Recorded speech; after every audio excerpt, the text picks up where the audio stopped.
Did you guys really think that remakes were going to be safe from the Scream series? Let's talk about Scream 4. Hello and welcome to the Cavern of Terror.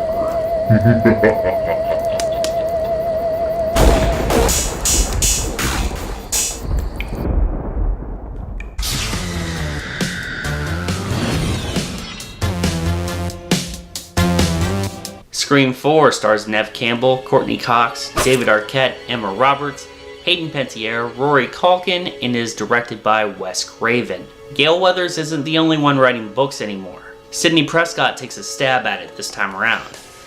You guys get it? Stab? Never mind. The book tour that she's on leads her back to Woodsboro on the anniversary of the first murders. What's the worst thing that could happen? Oh yeah, Ghostface is back and he's killing again. Starting out with the opening scene, I love the multiple stab intros. This is definitely the most interesting of the opening scenes throughout the series. The cutting from stab sequel to stab sequel keeps things intriguing and keeps the tension high where it belongs. Hello? Hello. Yes? Who is this? Who are you calling? Who am I speaking to? Wrong number.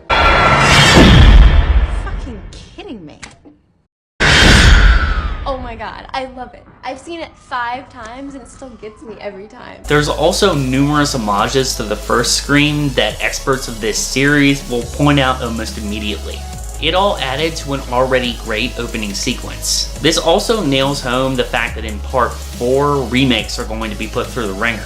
I'm pretty sure at this point Sidney Prescott is Batman. They've never been seen together, right? But seriously, Neve Campbell dominates in this sequel, and she knows exactly how to deal with Ghostface. You can jump.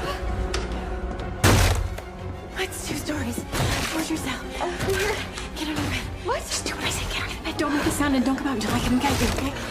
Just This could seem a little irritating in other franchises, but there's always been something about the Scream series that kept me interested in the characters over the many sequels. That is the well-written core 3. Sidney, Gale, and Dewey. Dewey is a badass in the 4th installment. Plus that stash. Oh, the evolution of Dewey's mustache. I really do think that David Arquette was good as Dewey in part 4. I feel like he managed to bring back the bumbling elements of his character from the first few films, but at the same time he shows that he is a seasoned veteran cop.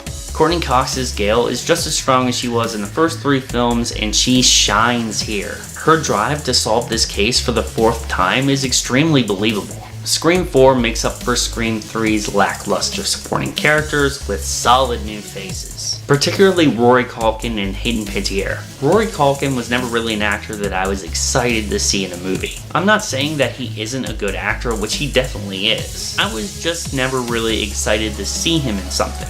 Scream 4 changed my mind on that instantly. I found his scenes to be some of the best in the film. Every time he left the scene, I found myself wanting him to return. Okay, Cinema Club, we are now in session. Welcome. Tell you a little bit about ourselves. We are a sanctioned after-school activity. 1 rung below the Glee Club, 2 above Nintendo Wii Fit, and let me just say to our guest, Sidney Prescott, it's an honor. First thoughts on Kirby. Name the remake of the groundbreaking horror movie in which the villain... Halloween, Texas Chainsaw, Dawn of the Dead, The Hills Have Eyes, Amityville Horror, Last House on the Left, Friday the 13th, A Nightmare on Elm Street, My Bloody Valentine, When a Stranger Calls, Prom Night, Black Christmas, House of Wax, The Fog, Piranha. It's one of those, right? Hayden Panettiere's Kirby character is probably one of the best characters since Jamie Kennedy's Randy Meeks. Her knowledge of horror in general puts her ranking high. Plus, who hasn't pined for the affections of a horror lover just like yourself? Trevor is completely useless, is what I thought at first. His character takes a little while to resonate, but when it does finally sink in, you completely understand why he's here and extremely important to the plot. Moving on to Emma Roberts as Jill. She's probably the thing that I liked least about this film. I have nothing against Emma Roberts as an actress. I think she's incredibly talented, and I do enjoy her in other roles, like her part on American Horror Story Cavern. But her role here is 50-50 for me. Her character really doesn't click with me until around the 3rd act. Charlie, Robbie?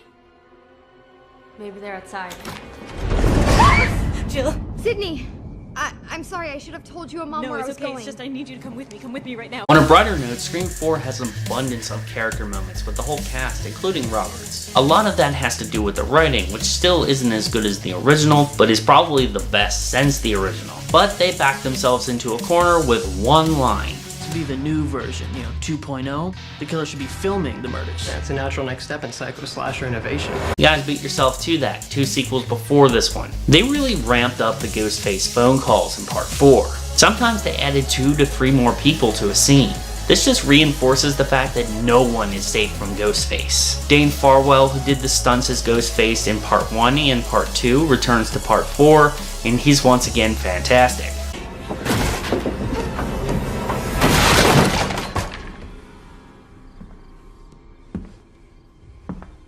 Along with Farwell, I have to credit the sound department when it comes to Ghostface. The kills this time around and fight choreography is vicious. So the sound has to be on par and it matches up perfectly. The hits sound nasty and realistic. As I said in earlier reviews, this is something that has been strong in the entire series. The cinematography, on the other hand, is a little weird. It's almost dreamlike. It looks a little bit like this. Yeah. Strange, right? After I thought about it for a while, I still don't like this stylistic choice. Let's get rid of this.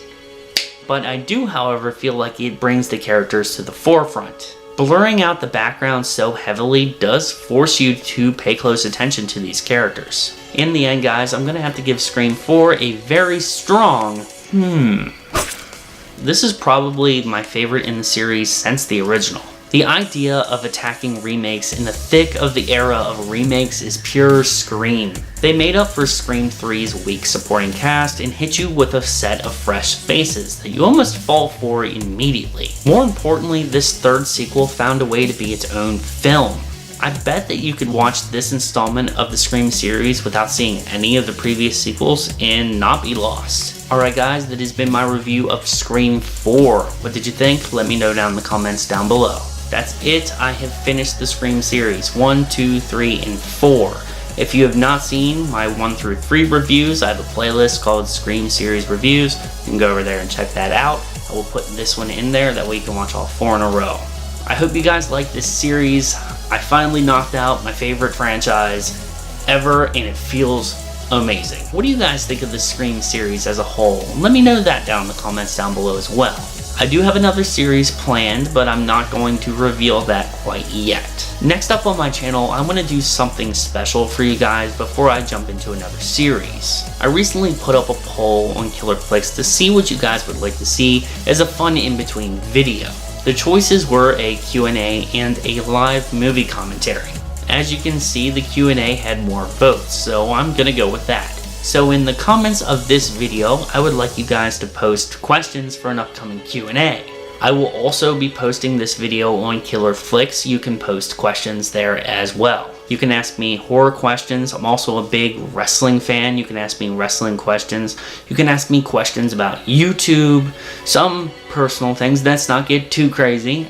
You can also ask me questions about editing and video software and that kind of stuff. Things that I use to make this channel possible. Sky's the limit, guys. I would appreciate it, guys, if you followed me on social media. All those links are in the description box down below. But most importantly, I've been Zach. This has been the Cavern of Terror.